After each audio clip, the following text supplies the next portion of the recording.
સૌથી પહેલાં તો બજાર માટે સમજીએ, કારણ કે લાસ્ટ વીક બ્રોડર માર્કેટ્સમાં જે એક સેલ ઓફ જોવા મળ્યું, મિડ કેપ 7.5%, સ્મોલ કેપ લગભગ 9.5%થી વધારેનો એક ઘટાડો.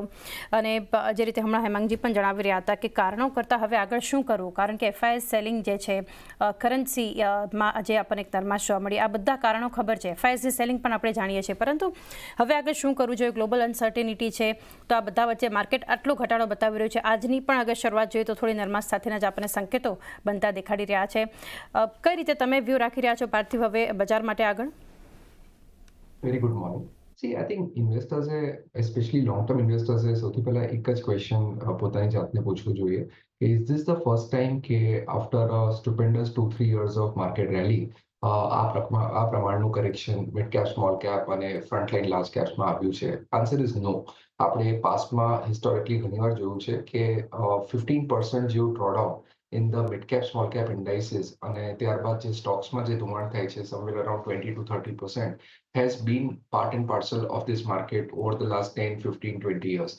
અને આઈ થિંક આ વખતેનું જે ડ્રોડાઉન છે એ કાઇન્ડ ઓફ જસ્ટિફાઈડ છે. One of the reason being કે since last year mid August September I think જે રીતના પીક વેલ્યુએશન્સ ઉપર માર્કેટ ચાલતું હતું અને ત્યારબાદ if not a major price correction, market ઘણા ટાઈમથી ટાઈમ કરેક્શન થતું હતું અને આપણે Q1ના અર્નિંગ્સ મિસ કર્યા, Q2ના મિસ કર્યા. Then I think market still was cognizant of the fact કે Q3, Q4માં રિકૂપ થશે. નો ડાઉટ Q3માં અત્યાર સુધીના જે અર્નિંગ્સ આવ્યા છે રિલેટિવલી સારા છે, પણ steel very tepid in the sense to justify a very high market valuation.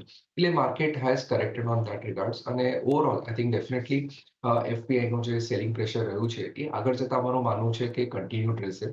સૌથી ઇમ્પોર્ટન્ટ હવે માર્કેટ્સના સ્ટેબિલિટી માટે will be what sort of impact the domestic flows have, કારણ કે અત્યાર સુધી domestic flows have been very resilient. પણ as we know for the fact કે ડીઆઈઝમાં બી જે એસઆઈપી દ્વારા જે ફ્લો આવે છે એમાં છેલ્લા 1 વર્ષમાં 1.5 વર્ષમાં જે એસઆઈપી રિટર્ન્સ છે they have been negative or very flattish. તો એવા સંદર્ભમાં whether those flows stay resilient or not is going to be very very important. પણ ઓવરઓલ આઈ થિંક ઇકોનોમિક ઇન્ડિકેટર્સમાં જે લીડ ઇન્ડિકેટર્સ છે એમાં ગ્રીન શૂટ્સ અમને ઘણા દેખાઈ રહ્યા છે. આર સેન્સીસ કે Q3 will be the last of the worst earning season. ત્યારબાદ Q4 થી આપણા ગ્રીન શૂટ જોવા મળશે અને FY26ના જે અર્નિંગ્સ છે એ FY25 કરતા આઈ થિંક ડેફિનેટલી ઘણા સારા રહેશે. ઓવરઓલ અવર સેન્સીસ કે ડેફિનેટલી આ માર્કેટમાં ઇન્વેસ્ટર્સે ચોક્કસપણે પાર્ટિસિપેટ કરવું જોઈએ, કારણ કે પાસ્ટમાં બી આપણે જોયું છે કે જ્યારે આ પ્રકારના ડ્રોડાઉન્સ હોય છે ત્યારબાદ તમે સારા ક્વોલિટી સ્ટોક્સ જેમાં અર્નિંગ્સ મોમેન્ટમ છે અને એ છતાંય because of the high valuation 20-30% પડ્યા છે, તો ત્યાં જો ઇન્વેસ્ટમેન્ટ કર્યું હોય તો મને લાગે છે આવનારા 2-3 વર્ષમાં ખૂબ જ સારા રિટર્ન્સ મળે છે. પણ yes, this is going to be year કે જ્યાં ઇઝીલી તમે કંઈ પણ લો ચાલી જાય એવું નથી થવાનું. You have to cherry pick your companies, have some cash also at all times for volatile nature. અને જે ગ્લોબલ ન્યૂઝ રિગાર્ડિંગ ટેરિફ્સ હોય છે એનાથી ઘણી ઇન્ડસ્ટ્રીઝને રાતોરાત ઇમ્પેક્ટ થઈ શકે છે.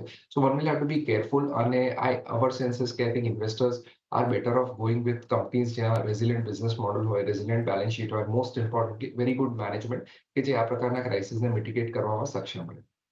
ઓકે, તો ઓવરઓલ એક વ્યૂ પર સરસ પાર્થિવ જે જણાવી રહ્યા છે અહીંથી આ ફેક્ટર્સને ખાસ ધ્યાનમાં રાખીને એક બજાર માટે બનતો જોઈ રહ્યા છે.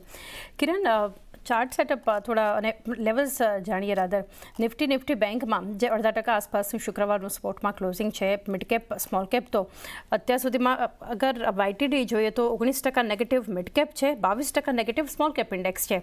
અને ઇવન ગ્લોબલ ફ્રન્ટ પર આપણે જોઈએ તો પોઝિટિવ રિટર્ન્સ છે. ઇન્ડિયાના માર્કેટના નેગેટિવ 3%ના રિટર્ન છે, એની સામે ચાઇના 15%, યુરોપમાં 13%ના પોઝિટિવ રિટર્ન્સ છે, US માર્કેટમાં 4%ના YTD રિટર્ન્સ છે. પરંતુ આપણા બજાર અત્યારે જે રીતના એક આપણે જોઈ રહ્યા છીએ કે ઘટાડો, સ્ટોક સ્પેસિફિક એક્શન નેગેટિવ છે, કોઈ જ સેક્ટર તરફથી હાલ એટલું કોઈ કન્ટ્રીબ્યુશન એકાદ FMCGને બાદ કરીને, પરંતુ તમે કઈ રીતે વ્યૂ રાખી રહ્યા છો અને હવે આગળ લેવલ્સ કયા ધ્યાનમાં રાખવા જોઈએ આ ઘટાડામાં? Very good morning everyone. So overall તમે જે રીતે કીધું એમ કે ગ્લોબલ માર્કેટની કમ્પેરિઝનમાં આપણું માર્કેટ અંડર પરફોર્મ રહ્યું છે. પરંતુ મેં કીધું અગર આપણે જોઈએ તો ઇન્ટરનલી આપણા માર્કેટના રિટર્ન્સ તમે જોશો તો કોવિડ પછી જે એક રેલી આવી હતી એ રેલીની અંદર સ્મોલ કેપ, મિડ કેપે ઓલમોસ્ટ 250-300% કાઇન્ડ ઓફ રિટર્ન આપણને જોવા મળ્યું હતું, જ્યારે લાર્જ કેપની અંદર 100% રિટર્ન હતું. તો એક મોટું ડાયવર્જન્સ હતું લાર્જ કેપ અને મિડ કેપ વચ્ચે. આ સેમ ડાયવર્જન્સ આપણને 2018માં પણ જોવા મળ્યું હતું અને ત્યાંથી આપણે જોયું કે એકાદ વર્ષમાં માર્કેટ કન્સોલિડેટ થયું ને ફરીથી લાર્જ કેપની અંદર રિટર્ન્સ આવ્યા અને 2019માં એક કલેક્ટિવ રેલી સ્ટાર્ટ થઈ હતી. તો સિમિલરલી આપણે ગયું વર્ષ આખું એટલે કે આ જે ફોલ છે એ ઓલમોસ્ટ ઓગસ્ટથી સપ્ટેમ્બર વચ્ચે સ્ટાર્ટ થયો છે આપણે ઓલરેડી 6 મહિના પસાર કરી ચૂક્યા છે. હજી અમને એવું લાગે છે કે એપ્રિલ મે સુધી આવી રીતનું જ આપણું માર્કેટ બિહેવ કરી શકે છે. અહીંયાથી નવા ફ્રેશ લો બને એના ચાન્સીસ ઓછા છે. We are at near intermediate bottom only. બીજું તમે એક ફેક્ટરલ એનાલિસિસ જોશો તો વીકલી ચાર્ટ ઉપર એક મોટું સપોર્ટ આપણને દેખાઈ રહ્યો છે 22,800 થી 22,500 વચ્ચે.